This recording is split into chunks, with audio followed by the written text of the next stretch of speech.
origin of totemism in prehistoric times. In other words, we should succeed in making it probable that the totemic system resulted from the conditions underlying the Oedipus complex, just as the animal phobia of little John and the poultry perversion of little Arpad resulted from it. In order to trace this possibility, we shall in what follows study a peculiarity of the totemic system, or as we may say of the totemic religion, which until now could hardly be brought into the discussion. Section 4. W. Robertson Smith, who died in 1894, was a physicist, philologist, Bible critic, and archaeologist. A many-sided as well as keen and free-thinking man, expressed the assumption in his work on the religion of the Semites, published in 1889, that a peculiar ceremony, the so-called Totem feast, had from the very beginning formed an integral part of the totemic system.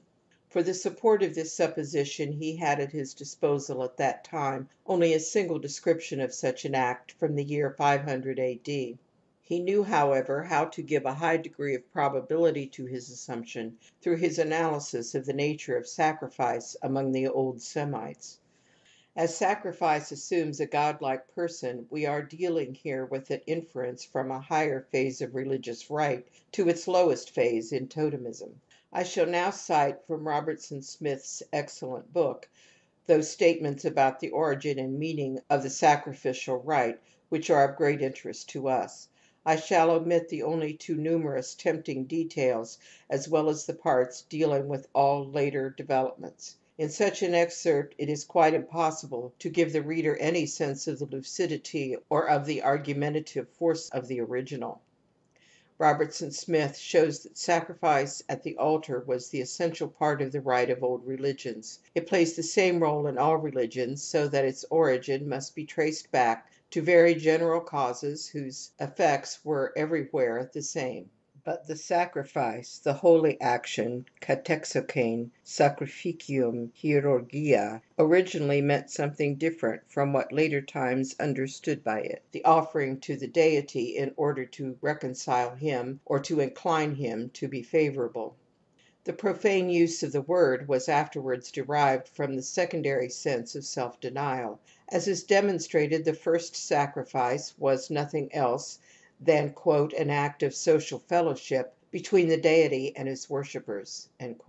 Things to eat and drink were brought as sacrifice. Man offered to his god the same things on which he himself lived: flesh, cereals, fruits, wine, and oil. Only in regard to the sacrificial flesh did there exist restrictions and exceptions. The god partakes of the animal sacrifices with his worshippers, while the vegetable sacrifices are left to him alone. There is no doubt that animal sacrifices are older and at one time were the only forms of sacrifice. The vegetable sacrifices resulted from the offering of the first fruits and corresponded to a tribute to the lord of the soil and the land, but animal sacrifice is older than agriculture.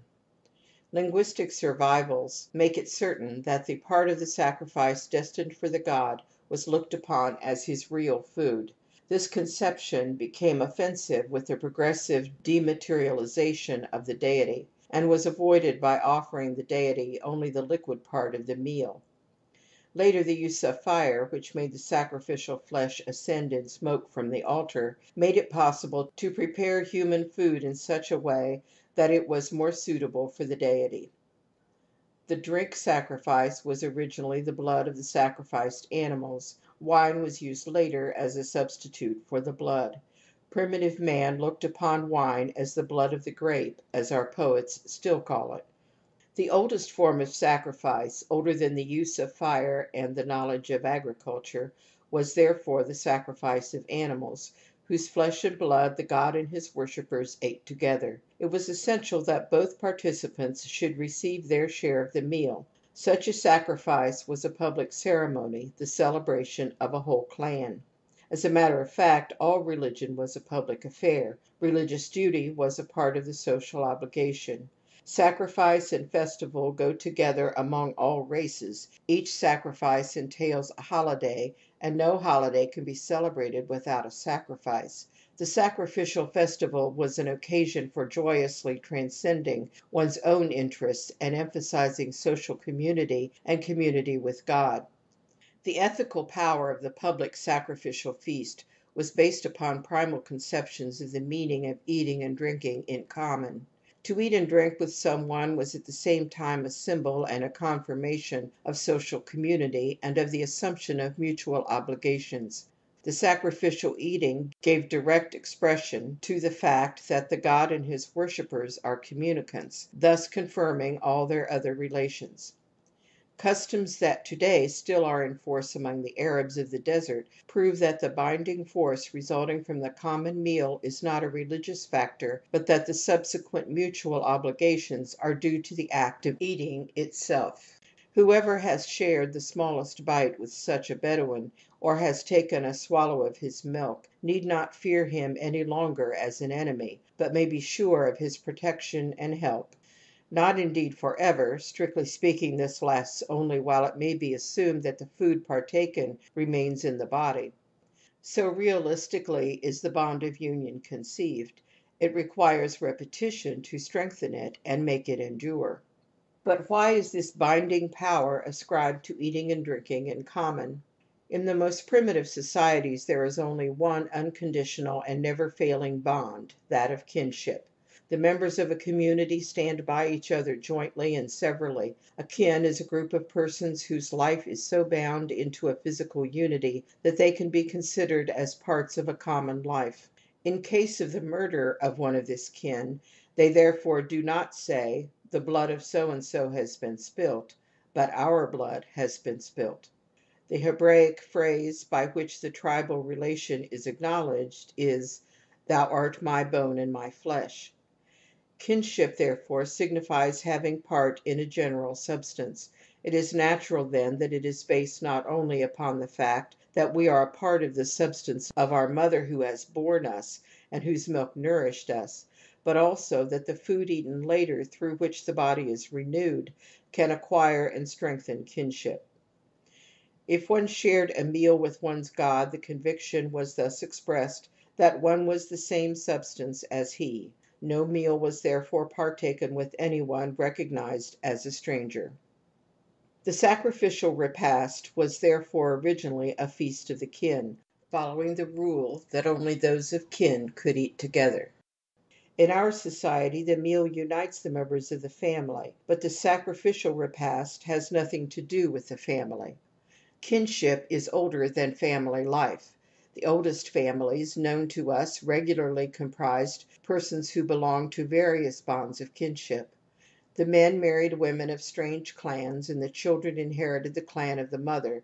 There was no kinship between the man and the rest of the members of the family. In such a family there was no common meal. Even today savages eat apart and alone, and the religious prohibitions of Totemism as to eating often make it impossible for them to eat with their wives and children. Let us now turn to the sacrificial animal. There was, as we have heard, no meeting of the kin without animal sacrifice, but, and this is significant, no animal was slaughtered except for such a solemn occasion. Without any hesitation the people ate fruits, game, and the milk of domestic animals, but religious scruples made it impossible for the individual to kill a domestic animal for his own use.